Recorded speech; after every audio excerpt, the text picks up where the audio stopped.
Hello friends, आज हम लोग इतिहास के टॉप 30 इंपॉर्टेंट क्वेश्चन को करने वाले हैं जो कि आपके सहायक आचार्य शिक्षक वाले के दृष्टिकोण से काफ़ी इंपॉर्टेंट होगा। तो चलते हैं कि क्वेश्चन को डिटेल में करते हैं।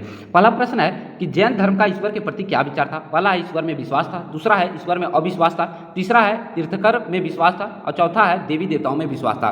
तो इसका जो सही उत्तर होगा वो आपका है जैन धर्म के मानने वाले ईश्वर में अविश्वास रखते थे। और वहीं पर बता दें कि जैन धर्म में कुल 24 तीर्थकर हुए, जिसमें से पहला का नाम था आपका ऋषभदेव और अंतिम तीर्थकर का नाम था महावीर स्वामी। क्या नाम था? महावीर स्वामी। और महावीर स्वामी किसमें विश्वास रखते थे? तो यह आपका पुनर्जन्म और कर्मवाद में विश्वास करते थे। क्या चीज में? कर्मवाद में और पुनर्जन्म में विश्वास करते थे। जैन धर्म के मानने वालों का जीवन का मुख्य जो लक्ष्य होता है वो क्या होता है? तो केवल्य की प्राप्ति। क्या चीज की प्राप्ति? तो केवल्य। ठीक है, केवल्य की प्राप्ति। और केवल्य को क्या बोला जाता है? अंततः मोक्ष की प्राप्ति ही जैन धर्म के मानने वालों का मुख्य उद्देश्य होता है। चलते हैं अगले क्वेश्चन की ओर। अगला क्वेश्चन को थोड़ा सा छोटा करेंगे ताकि समझने में आसानी हो। अगला क्वेश्चन है कि खरोष्ठी लिपि का उद्भव किस काल में हुआ है। पहला है पूर्व वैदिक काल, दूसरा है उत्तर वैदिक काल, तीसरा है जैन काल और चौथा है बुद्ध काल। तो खरोष्ठी लिपि का जो उद्भव हुआ है वो आपका ईरानी लिपि से हुआ है। किससे हुआ है? तो ईरानी लिपि से हुआ है। और ये जो है ना ईरानी शासक जो थे वह 5वीं ईसा पूर्व, ठीक है, 5वीं ईसा पूर्व के थे। तो अर्थात 5वीं ईसा पूर्व में आपका बुद्ध के समकालीन थे। तो ये आपका हो जाएगा, इसका जो सही उत्तर होगा वो आपका बुद्ध काल हो जाएगा। अगले क्वेश्चन को लेंगे, थोड़ा सा इसको बड़ा करेंगे ताकि समझने में आसानी हो। अगला क्वेश्चन है कि अर्थशास्त्र ग्रंथ की विषय वस्तु क्या है। पहला है धार्मिक ग्रंथ है, दूसरा है आर्थिक धार्मिक ग्रंथ है, तीसरा है सामाजिक ग्रंथ है, चौथा है राज्य एवं शासन नीति ग्रंथ है। तो अर्थशास्त्र की रचना करने वाले कौन थे? आचार्य चाणक्य थे, जिसको हम लोग क्या बोलते हैं? कौटिल्य के भी नाम से जानते हैं। ठीक है, इसको थोड़ा सा मिटाएंगे। कौटिल्य अर्थशास्त्र की रचना करने वाले कौन थे? तो आपका थे कौटिल्य, जिसको हम लोग अन्य नाम और क्या जानते हैं? तो इनका और नाम था विष्णुगुप्त। ठीक है, इनको हम लोग विष्णुगुप्त के नाम से भी जानते हैं। बता दें कि जो आचार्य चाणक्य थे वो आपका चंद्रगुप्त मौर्य के दरबार में क्या थे? प्रधानमंत्री, पीएम थे। ठीक है, और इनकी जो पुस्तक है अर्थशास्त्र, यह आपका राज्य के नीति निर्देशक राज्य एवं शासन नीति ग्रंथ से संबंधित है। तो इसका जो सही हो जाएगा वो आपका हो जाएगा डी।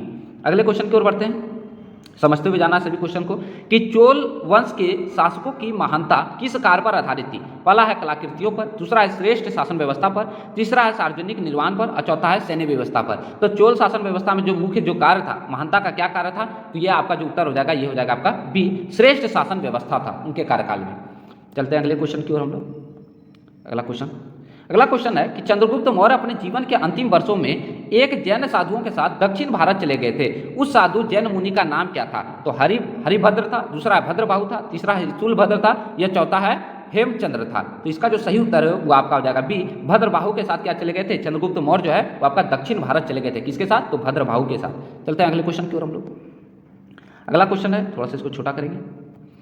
अगला क्वेश्चन है कि निम्नलिखित में से किस दक्षिण मुस्लिम राज्य में अमीरों ने प्रथम बार मराठों को छापामार युद्ध पद्धति के लिए प्रशिक्षित किया था। ठीक है, कौन सी पद्धति? तो छापामार पद्धति के लिए प्रशिक्षित किया था। पहला ऑप्शन है अहमदनगर के मालिक अंबर, दूसरा है गोलकुंडा के मीर जुमला, तीसरा है गोलकुंडा के मदन्ना और चौथा है बीजापुर के अफजल खां। तो इसका जो सही उत्तर हो जाएगा 36 का हो जाएगा ए, अहमदनगर के मालिक अंबर को प्रशिक्षित किया गया था। चलते हैं अगले क्वेश्चन की ओर, इसको थोड़ा सा बड़ा करते हैं। अगला क्वेश्चन है कि निम्नलिखित में से किस मुगल सेनापति ने शिवाजी को 1665 में पुरंदर की संधि पर हस्ताक्षर करने के लिए विवश कर दिया था। पुरंदर की संधि कब हुई है? तो 1665 ईस्वी में हुई है। तो कौन से शासक को यहाँ पर आपको मजबूर कर दिया गया था? पहला है शाइस्ता खां, दूसरा है बहादुर खां, तीसरा है राजा जयसिंह और चौथा है राजा जयवंत सिंह। ठीक है, तो इसका जो 37 का जो सही उत्तर हो जाएगा वह है राजा जयसिंह को पुरंदर की संधि करने के लिए विवश कर दिया गया था मुगल सेनापति। ठीक है, चलते हैं अगले क्वेश्चन की ओर। अगला क्वेश्चन है कि सुल्तान कुतुबुद्दीन ऐबक की राजधानी थी। पहला है लाहौर, दूसरा है दिल्ली, तीसरा है अजमेर और चौथा है लखनौती। तो सुल्तान कुतुबुद्दीन ऐबक की जो राजधानी है वो आपका हो जाएगा ए, लाहौर थी। ठीक है, ए लाहौर। अगला क्वेश्चन देखते हैं क्या है। अगला है कि निम्नलिखित में से किस सुल्तान ने सर्वप्रथम ब्राह्मणों से जजिया कर वसूली किया था। ठीक है, ब्राह्मणों से जजिया कर वसूली किया गया था। तो पहला है बलबन के द्वारा, दूसरा है अलाउद्दीन खिलजी के द्वारा, तीसरा है गयासुद्दीन खिलजी और चौथा है फिरोज शाह के द्वारा। तो किसके द्वारा ब्राह्मणों से भी जजिया कर वसूला गया था? तो इसका जो सही उत्तर है आपका फिरोज शाह ने ये काम किए थे। ठीक है, ब्राह्मणों से जजिया कर लिए थे। अगला क्वेश्चन देखते हैं क्या है। अगला क्वेश्चन है कि निम्नलिखित में से कौन सा शेरशाह का उत्तराधिकारी हुआ। ठीक है, अर्थात शेरशाह के बाद कौन शासक बना था? पहला है इस्लाम शाह, दूसरा है फिरोज शाह, तीसरा है मोहम्मद आदिल शाह और चौथा है इब्राहिम शाह। तो 40 का जो सही उत्तर हो जाएगा ए, इस्लाम शाह। ठीक है, शेरशाह के बाद कौन शासक बना था? तो इस्लाम शाह। अगला क्वेश्चन लेते हैं, थोड़ा सा इसको छोटा करेंगे। अगला क्वेश्चन है कि निम्नलिखित में से किसने सासाराम में शानदार मकबरा बनाया था? पहला है सिकंदर लोदी, दूसरा है इब्राहिम लोदी, तीसरा है शेरशाह और चौथा है इस्लाम शाह। तो इसका जो सही उत्तर हो जाएगा आपका हो जाएगा सी, शेरशाह ने। किसने सासाराम में शानदार मकबरा बनाया है? तो आपका यह है शेरशाह।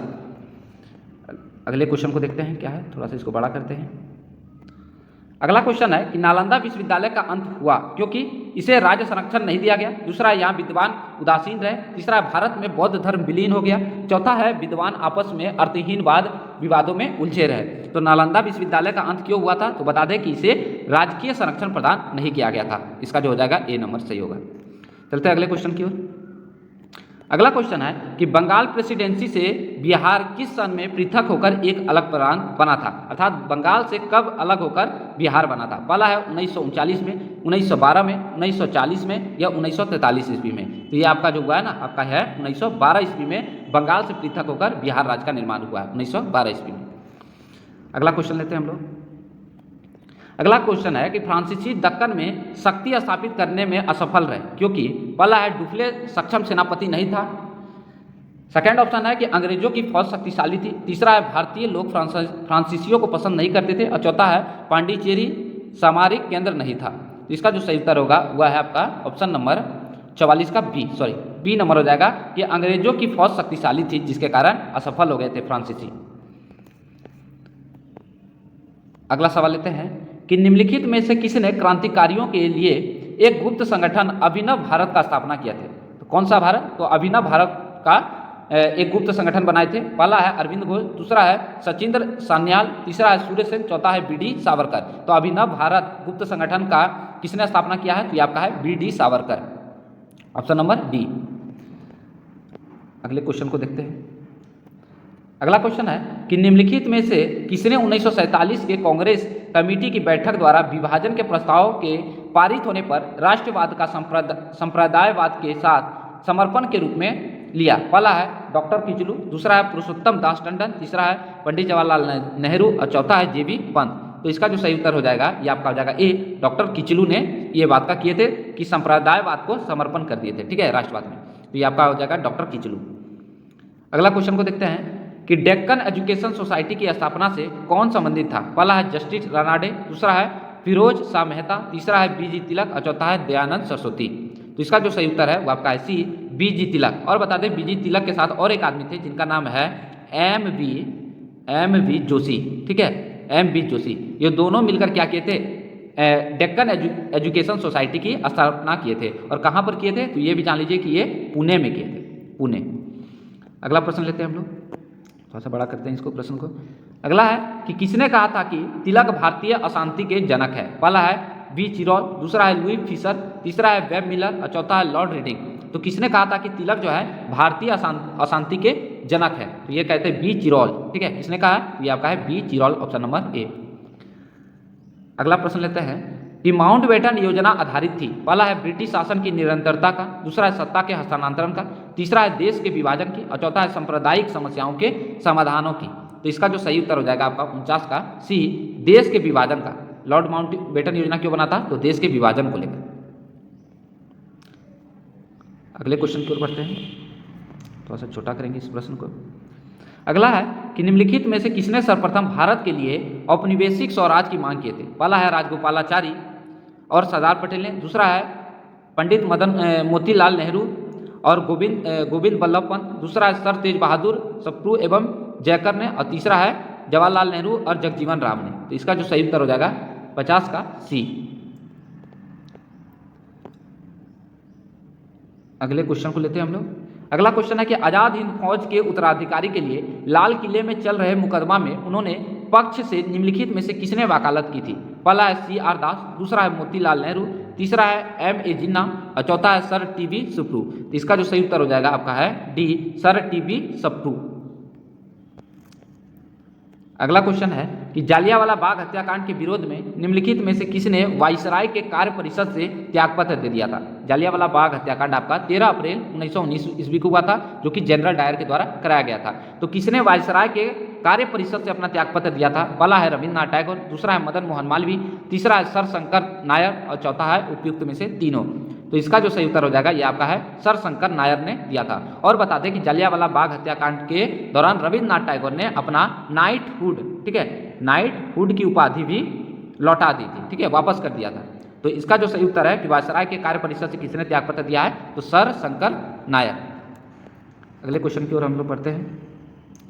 अगला क्वेश्चन है कि भारतीय इतिहास में 6 अप्रैल 1930 की तिथि जानी जाती है, किस लिए जानी जाती है? पहला है महात्मा गांधी द्वारा दांडी मार्च हेतु, दूसरा है प्रथम गोलमेज सम्मेलन हेतु, तीसरा है गांधी इरविन समझौता हेतु और चौथा है जलियांवाला बाग हत्याकांड हेतु। तो जलियांवाला बाग तो हत्याकांड होगा नहीं, क्योंकि जलियांवाला बाग हत्याकांड 13 अप्रैल 1919 ईस्वी को हुआ है और गांधी इरविन समझौता आपका 1931 ईस्वी को हुआ है, ठीक है। तो यहाँ पर गोलमेज सम्मेलन एक बच जाता है और महात्मा गांधी द्वारा दांडी मार्च किया था। तो आपका 53 का जो सही उत्तर हो जाएगा ये आपका है महात्मा गांधी के द्वारा दांडी मार्च हेतु ये तिथि जानी जाती है। अगला क्वेश्चन लेते हैं कि निम्नलिखित में से किसने महात्मा गांधी का कौन सा संघर्ष औद्योगिक श्रमिकों से संबंधित था?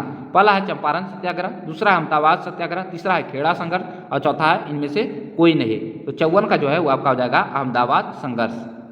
औद्योगिक श्रमिकों से संबंधित था तो आपका अहमदाबाद संघर्ष।